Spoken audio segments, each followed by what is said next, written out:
जय श्री कृष्णा, राधे राधे। आप सभी भक्तों का हार्दिक स्वागत है आपके अपने YouTube चैनल श्री कृष्ण दीवानी में। अश्विन मास की आज की कथा में हम सुनेंगे ब्राह्मण अजामिल की शेष कथा। ओम नमो भगवते वासुदेवाय। श्री सुखदेव मुनि राजा परीक्षित से कहते हैं कि हे परीक्षित, भगवान की नीति निपुण एवं धर्म का मर्म जानने वाले पार्षदों ने यमदूतों का यह अभिभाषण सुनकर उनसे कुछ इस प्रकार से कहा। भगवान के पार्षदों ने यमदूतों से कहा कि हे यमदूतों, यह बड़े आश्चर्य और खेद की बात है कि धर्मज्ञों की सभा में अधर्म प्रवेश कर रहा है, क्योंकि वहां निरपराध और अदंडनीय व्यक्तियों को व्यर्थ ही दंड दिया जाता है। जो प्रजा के रक्षक हैं, शासक हैं, समदर्शी और परोपकारी हैं, यदि वे ही प्रजा के प्रति विषमता का व्यवहार करने लगेंगे तो फिर प्रजा किसकी शरण लेगी। सत्पुरुष जैसा आचरण करते हैं, साधारण लोग भी वैसा ही करते हैं। वे अपने आचरण के द्वारा जिस कर्म को धर्म के अनुकूल प्रमाणित कर देते हैं, लोग उसी का अनुकरण करने लगते हैं। साधारण लोग पशुओं के समान धर्म और अधर्म का स्वरूप न जानकर किसी सत्पुरुष पर विश्वास कर लेते हैं, उसकी गोद में सिर रखकर निर्भय और निश्चिंत सो जाते हैं। वही दयालु पुरुष जो प्राणियों का अत्यंत विश्वास पात्र है और जिसे मित्र भाव से अपना हितैषी समझकर उन्होंने आत्मसमर्पण कर दिया है, उन अज्ञानी जीवों के साथ कैसे विश्वासघात कर सकता है। हे यमदूतों, इसने कोटि कोटि जन्मों की पाप राशि का पूरा पूरा प्रायश्चित कर लिया है, क्योंकि इसने विवश होकर ही सही भगवान के परम कल्याण में मोक्षप्रद नाम का उच्चारण तो किया ही है। जिस समय इसने नारायण इन 4 अक्षरों का उच्चारण किया, उसी समय केवल उतने से ही इस पापी के समस्त पापों का प्रायश्चित हो गया। चोर, शराबी, मित्रद्रोही, ब्रह्मघाती, गुरु पत्नीगामी ऐसे लोगों का संसर्गी, स्त्री, राजा, पिता और गाय को मारने वाला, चाहे जैसा और चाहे जितना भी बड़ा पापी हो, सभी के लिए यही इतना ही सबसे बड़ा प्रायश्चित है कि भगवान के नामों का उच्चारण किया जाए, क्योंकि भगवान के नामों के उच्चारण से मनुष्य की बुद्धि भगवान के गुण, लीला और स्वरूप में रम जाती है और स्वयं भगवान की उसके प्रति आत्मीय बुद्धि हो जाती है। बड़े बड़े ब्रह्मवादी ऋषियों ने पापों के बहुत से प्रायश्चित, कृच्छ, चंद्रायण आदि व्रत बतलाए हैं, परंतु उन प्रायश्चितों से पापी की वैसी जड़ से शुद्धि नहीं होती जैसे कि भगवान के नामों का, उनसे गुम्फित पदों का उच्चारण करने से होती है, क्योंकि वे नाम पवित्र कीर्ति भगवान के गुणों का गान कराने वाले हैं। यदि प्रायश्चित करने के बाद भी मन फिर से कुमार्ग में पाप की ओर दौड़े तो वह चरम सीमा का पूरा पूरा प्रायश्चित नहीं है। इसलिए लोगों को ऐसा प्रायश्चित करना चाहिए जिससे कि पाप कर्मों और वासनाओं की जड़ ही उखड़ जाए। उन्हें भगवान के गुणों का ही गान करना चाहिए, क्योंकि उससे चित्त सर्वथा शुद्ध हो जाता है। इसलिए हे यमदूतों, तुम लोग अजामिल को मत लेकर जाओ। इतने सारे पापों का प्रायश्चित तो इसने कर लिया है, क्योंकि इसने मरते समय भगवान के नाम का उच्चारण जो किया है। बड़े बड़े महात्मा पुरुष यह बात जानते हैं कि संकेत में किसी दूसरे अभिप्राय से ही सही, परिहास में ही क्यों ना हो, तान अल्लापने में अथवा किसी की अवहेलना करने में भी यदि कोई भगवान के नामों का उच्चारण करता है तो उसके समस्त पाप नष्ट हो जाते हैं। जो मनुष्य गिरते समय, पैर फिसलते समय, अंग भंग होते समय और सांप के डसते समय, आग में जलते समय और चोट लगते समय भी विवशता से श्री हरि हरि हरि इस प्रकार कहकर भगवान के नाम का उच्चारण कर लेता है, वह यम यातना का पात्र नहीं रह जाता है। महर्षियों ने जानबूझकर बड़े पापों के लिए बड़े और छोटे पापों के लिए छोटे प्रायश्चित बतलाए हैं। इसमें संदेह नहीं कि उन तपस्या, दान, जप आदि प्रायश्चितों के द्वारा वे पाप नष्ट हो जाते हैं, किंतु उन पापों से मलिन हुआ उसका हृदय शुद्ध नहीं होता है। भगवान के चरणों की सेवा से वह भी शुद्ध हो जाता है। हे यमदूतों, जैसे जान या अनजान में ईंधन से या अग्नि का स्पर्श हो जाए तो वह भस्म हो ही जाती है, ठीक उसी प्रकार से जानबूझकर या फिर अनजाने में भगवान के नामों का संकीर्तन करने से मनुष्य के सभी पाप भस्म हो जाते हैं। जैसे कोई परम शक्तिशाली अमृत को उसका गुण न जानकर अनजाने में पी भी ले तो भी वह अवश्य ही पीने वाले को अमर बना देता है, ठीक वैसे ही अनजाने में उच्चारण करने पर भी भगवान का नाम अपना फल देकर ही रहता है। वस्तु शक्ति श्रद्धा की अपेक्षा नहीं करती है। श्री सुखदेव मुनि राजा परीक्षित से इतनी बात बताकर उनको आगे कहते हैं कि हे राजन, इस प्रकार से भगवान के पार्षदों ने भागवत धर्म का पूरा पूरा निर्णय सुना दिया और अजामिल को यमदूतों के पास से छुड़ाकर मृत्यु के मुख से बचा लिया। हे प्रिय परीक्षित, पार्षदों की यह बात सुनकर यमदूत अब यमराज के पास गए और वहां जाकर यह सारा वृत्तांत जो क्या त्यों उन्होंने यमराज को सुना दिया। अजामिल यमदूतों के फंदे से छूटकर निर्भय और स्वस्थ हो गया। उसने भगवान के पार्षदों के दर्शन जनित आनंद में मगन होकर उन्हें सिर झुकाकर प्रणाम किया। हे परीक्षित, भगवान के पार्षदों ने देखा कि अजामिल कुछ कहना चाहता है, तब वे पार्षद सहसा उसके सामने ही वहीं अंतर्ध्यान हो गए। इस अवसर पर अजामिल ने भगवान के पार्षदों से विशुद्ध भागवत धर्म और यमदूतों के मुख से वेदोक्त सगुण धर्म का श्रवण किया था। सर्व पापहारी भगवान की महिमा सुनने से अजामिल के हृदय में शीघ्र ही भक्ति का उदय हो गया। अब उसे अपने पापों को याद करके बड़ा पश्चाताप होने लगा। अजामिल मन ही मन सोचने लगा कि अरे, मैं कैसा इंद्रियों का दास हूँ। मैंने एक दासी के गर्भ से पुत्र उत्पन्न करके अपना ब्राह्मणत्व नष्ट कर दिया है। यह बड़े दुख की बात है। धिक्कार है, मुझे बार बार धिक्कार है। मैं संतों के द्वारा निंदित हूँ। मैं पाप आत्मा हूँ।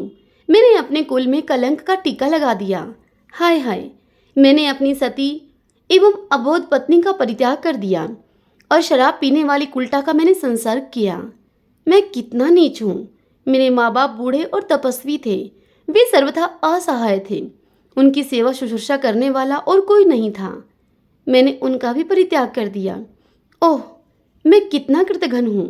अब मैं अवश्य ही अत्यंत भयावने नरक में गिरूंगा, जिसमें गिरकर धर्मघाती पाप आत्मा कामी पुरुष अनेकों प्रकार की यम यातना को भोगते हैं। मैंने अभी जो अद्भुत दृश्य देखा, क्या यह स्वप्न है अथवा जागृत अवस्था का ही कोई प्रत्यक्ष अनुभव है? अभी अभी जो हाथों में फंदा लेकर मुझे खींच रहे थे, वे कहाँ चले गए? अभी अभी वे मुझे अपने फंदों में फंसाकर पृथ्वी के नीचे लेकर जा रहे थे, परंतु 4 अत्यंत सुंदर सिद्धों ने आकर मुझे छुड़ा लिया। वे अब कहाँ चले गए हैं? यद्यपि मैं इस जन्म का महापापी हूँ, फिर भी मैंने पूर्व जन्मों में अवश्य ही कोई शुभ कर्म किए होंगे, तभी तो मुझे इन श्रेष्ठ देवताओं के दर्शन हुए हैं। उनकी स्मृति से मेरा हृदय अब भी आनंद से भर रहा है। मैं कुलटागामी और अत्यंत अपवित्र हूँ। यदि पूर्व जन्म में मैंने पुण्य न किए होते तो मरने के समय मेरी जीभ भगवान के मनमोहक नाम का उच्चारण भला कैसे कर पाती? कहाँ तो मैं महाकपटी, पापी, निर्लज और ब्रह्म तेज को नष्ट करने वाला, तथा कहाँ भगवान का वह परम मंगलमय नारायण नाम। सचमुच मैं तो कृतार्थ हो गया। अब मैं अपने मन, इंद्रिय और प्राणों को वश में करके ऐसा प्रयत्न करूंगा कि फिर से अपने को घोर अंधकार में नरक में न डालूंगा। अज्ञानवश मैंने स्वयं को शरीर समझकर उसके लिए बड़ी बड़ी कामनाएं की और उनकी पूर्ति के लिए अनेकों कर्म किए। उन्हीं का यह फल है, यह बंधन है। अब मैं इसे काटकर समस्त प्राणियों का हित करूंगा, वासनाओं को शांत कर दूंगा, सबसे मित्रता का व्यवहार करूंगा और पूर्ण संयम के साथ रहूंगा। भगवान की माया ने स्त्री का रूप धारण करके मुझ अधम को फांस लिया और क्रीड़ा मृग की भांति मुझे बहुत ही नचाया। अब मैं अपने आप को उस माया से मुक्त करूंगा। मैंने सत्य वस्तु परमात्मा को पहचान लिया है।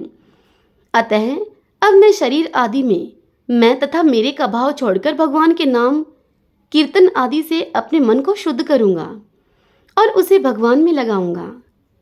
श्री सुखदेव मुनि राजा परीक्षित से यह कथा सुनाते हुए आगे कहते हैं कि हे परीक्षित, उन भगवान के पार्षद महात्माओं का केवल थोड़ी ही देर के लिए सत्संग हुआ था। इतने से ही अजामिल के चित्त में संसार के प्रति तीव्र वैराग्य आ गया। वे सबके संबंध और मोह को छोड़कर हरिद्वार चले गए। उस देव स्थान में जाकर वे भगवान के मंदिर में आसन से बैठ गए और उन्होंने योग मार्ग का आश्रय लेकर अपनी सारी इंद्रियों को विषयों से हटाकर मन में लीन कर लिया और फिर मन को बुद्धि में मिला दिया। इसके बाद आत्मचिंतन के द्वारा उन्होंने बुद्धि को विषयों से पृथक कर लिया और भगवान के धाम अनुभव स्वरूप पर ब्रह्मा में जोड़ दिया। इस प्रकार जब अजामिल की बुद्धि त्रिगुणमय प्रकृति से ऊपर उठकर भगवान के स्वरूप में स्थित हो गई, तब उन्होंने देखा कि उनके सामने वे ही चारों पार्षद जिन्हें उन्होंने पहले देखा था, वे चारों पार्षद खड़े हैं। अजामिल ने सिर झुकाकर उन पार्षदों को नमस्कार किया।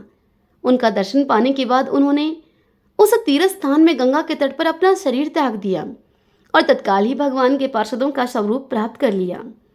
अजामिल भगवान के पार्षदों के साथ स्वर्णमय विमान पर आरूढ़ होकर आकाश मार्ग से भगवान लक्ष्मीपति के निवास स्थान वैकुंठ को चले गए। हे परीक्षित, अजामिल ने दासी का सहवास करके अपना सारा धर्म कर्म चौपट कर दिया था। वे अपने निंदित कर्म के कारण पतित हो गए थे। नियमों से च्युत हो जाने के कारण उन्हें नरक में गिराया जा रहा था, परंतु भगवान के एक नाम का उच्चारण करने मात्र से वे उससे तत्काल ही मुक्त हो गए। जो लोग इस संसार बंधन से मुक्त होना चाहते हैं, उनके लिए अपने चरणों के स्पर्श से तीर्थों को भी तीर्थ बनाने वाले भगवान के नाम से बढ़कर और कोई साधन नहीं है, क्योंकि नाम का आश्रय लेने से मनुष्य का मन फिर कर्म के पचड़ों में नहीं पड़ता है। भगवान नाम के अतिरिक्त और किसी प्रायश्चित का आश्रय लेने पर मन रजोगुण और तमोगुण से ग्रस्त ही रहता है तथा पापों का पूरा पूरा नाश भी नहीं होता। हे परीक्षित, यह इतिहास अत्यंत ही गोपनीय और समस्त पापों का नाश करने वाला है। जो भी भगतजन इस इतिहास पुराण का पूर्ण भक्तिभाव और श्रद्धा के साथ श्रवण अथवा कीर्तन करता है, वह नरक में कभी नहीं जाता। यमराज के दूत तो आंख उठाकर उसकी ओर देख तक नहीं सकते हैं। उस पुरुष का जीवन चाहे पाप में ही क्यों न रहा हो, वैकुंठ लोक में उसकी पूजा होती है। हे परीक्षित, देखो, अजामिल जैसे पापी ने मृत्यु के समय पुत्र के बहाने से ही भगवान के नाम का उच्चारण किया, उसे भी वैकुंठ की प्राप्ति हो गई। तो फिर जो लोग श्रद्धा के साथ भगवान के नाम का उच्चारण करते हैं, उनकी तो बात ही क्या है। श्री कृष्ण गोविंद हरि मुरारी, हे नाथ नारायण वासुदेव। श्री कृष्ण गोविंद हरि मुरारी, हे नाथ नारायण वासुदेव। श्री सुखदेव मुनि की इतनी बात को सुनकर राजा परीक्षित ने अब प्रश्न किया। वे बोले श्री सुखदेव मुनि से कि भगवान, देवादिदेव धर्मराज के वश में सारे जीव हैं और भगवान के पार्षदों ने उन्हीं की आज्ञा भंग कर दी, और इतना ही नहीं, उनके दूतों को भी अपमानित कर दिया। जब उनके दूतों ने यमपुरी में जाकर उनसे अजामिल का वृतांत कह सुनाया, तब सब कुछ सुनकर उन्होंने अपने दूतों से क्या कहा। हे ऋषिवर, मैंने पहले यह बात कभी नहीं सुनी कि किसी ने किसी भी कारण से धर्मराज के शासन का उल्लंघन किया हो। हे भगवान, इस विषय में लोग बहुत संदेह करेंगे और उसका निवारण आपके अतिरिक्त दूसरा कोई नहीं कर सकता है, ऐसा मेरा निश्चय है। यह सुनकर श्री सुखदेव जी बोले कि हे परीक्षित, जब भगवान के पार्षदों ने यमदूतों का प्रयत्न विफल कर दिया, तब उन लोगों ने सहमनीपुरी के स्वामी यमराज को अर्थात अपने शासक यमराज के पास जाकर उनसे निवेदन किया। यमदूतों ने यमराज से कहा, निवेदन करते हुए कि हे प्रभु, संसार के जीव 3 प्रकार के कर्म करते हैं। वे कर्म 3 प्रकार के, पाप, पुण्य और दोनों से मिश्रित। इन जीवों को उन कर्मों का फल देने वाले शासक संसार में कितने हैं? यदि संसार में दंड देने वाले बहुत से शासक हों, तो किसे सुख मिले और किसे दुख, इसकी व्यवस्था एक सी न हो सकेगी। संसार में कर्म करने वालों के अनेक होने के कारण यदि उनके शासक भी अनेक हों, तो उन शासकों का शासकपना नाम मात्र का ही होगा। जैसे एक सम्राट के अधीन बहुत से नाम मात्र के सामंत होते हैं, इसलिए हम तो ऐसा समझते हैं कि अकेले आप ही समस्त प्राणियों और उनके स्वामियों के भी अधीश्वर हैं। आप ही मनुष्यों के पाप और पुण्य के निर्णायक, दंडदाता और शासक हैं। हे प्रभु, अब तक संसार में कहीं भी आपके द्वारा नियत किए हुए दंड की अवहेलना नहीं हुई थी, किंतु इस समय 4 अद्भुत सिद्धों ने आपकी इस आज्ञा का उल्लंघन कर दिया है। हे प्रभु, आपकी आज्ञा से हम लोग एक पापी को यातना गृह की ओर ले जा रहे थे, परंतु उन्होंने बलपूर्वक आपके फंदे को काटकर उसे छुड़ा दिया। हम आपसे उनका रहस्य जानना चाहते हैं। यदि आप हमें वह रहस्य सुनाने का अधिकारी समझें तो कहें। हे प्रभु, बड़े ही आश्चर्य की बात है कि इधर तो अजामिल के मुंह से नारायण यह शब्द निकला और उधर से डरो मत कहते हुए झटपट ही वे वहां पर आ पहुंचे। श्री सुखदेव जी राजा परीक्षित से आगे कहते हैं कि हे परीक्षित, जब यम के दूतों ने इस प्रकार से यमराज से प्रश्न किया, तब देव शिरोमणि प्रजा के शासक भगवान यमराज ने प्रसन्न होकर श्री हरि के चरण कमलों का स्मरण करते हुए अपने यमदूतों से कहा। यमराज बोले कि हे दूतों, मेरे अतिरिक्त एक और भी चराचर जगत के स्वामी हैं। उन्हीं में यह संपूर्ण जगत सूत में वस्त्र के समान ओतप्रोत है। उन्हीं के अंश ब्रह्मा, विष्णु और शंकर इस जगत की उत्पत्ति, स्थिति और प्रलय करते हैं। उन्हीं ने इस सारे जगत को नथे हुए बैल के समान अपने अधीन कर रखा है। हे मेरे प्यारे दूतों, जैसे किसान अपने बैलों को पहले छोटी छोटी रस्सियों से बांधकर फिर उन रस्सियों को एक बड़ी आड़ी रस्सी में बांध देते हैं, ठीक वैसे ही जगदीश्वर भगवान ने भी ब्राह्मण आदि वर्ण और ब्रह्मचार्य आदि आश्रम रूप छोटी छोटी नाम की रस्सियों में बांधकर फिर सब नामों को वेदवाणी रूप बड़ी रस्सी में बांध रखा है। इस प्रकार सारे जीव नाम और कर्म रूप बंधन में बंधे हुए भयभीत होकर उन्हें ही अपना सर्वस्व भेंट कर रहे हैं। हे दूतों, मैं इंद्र, नृरति, वरुण, चंद्रमा, अग्नि, शंकर, वायु, सूर्य, ब्रह्मा, 12 आदित्य, विश्व देवता, 8 वसु, साध्य, 49 मरुदगण, सिद्ध, 11 रुद्र, रजोगुण और तमोगुण से रहित भृगु आदि प्रजापति और बड़े बड़े देवता सब के सब सतो प्रधान होने पर भी उनकी माया के अधीन हैं तथा भगवान कब क्या किस रूप में करना चाहते हैं इस बात को नहीं जानते हैं। तब दूसरों की तो बात ही क्या है। हे दूतों, जिस प्रकार घट पट आदि रूपवान पदार्थ अपने प्रकाशक नेत्र को नहीं देख सकते, ठीक वैसे ही अंतःकरण में अपने साक्षी रूप से स्थित परमात्मा को कोई भी प्राणी, इंद्रिय, मन, प्राण, हृदय या वाणी आदि किसी भी साधन के द्वारा नहीं जान सकता है। वे प्रभु सबके स्वामी और स्वयं परम स्वतंत्र हैं। उन्हीं मायापति पुरुषोत्तम के दूत उन्हीं के समान परम मनोहर रूप, गुण और स्वभाव से संपन्न होकर इस लोक में प्रायः विचरण किया करते हैं। विष्णु भगवान के सुर पूजित एवं परम अलौकिक पार्षदों का दर्शन बड़ा ही दुर्लभ है। वे भगवान के भगत जनों को उनके शत्रुओं से यानी कि मुझसे और अग्नि आदि सब विपत्तियों से सर्वथा सुरक्षित रखते हैं।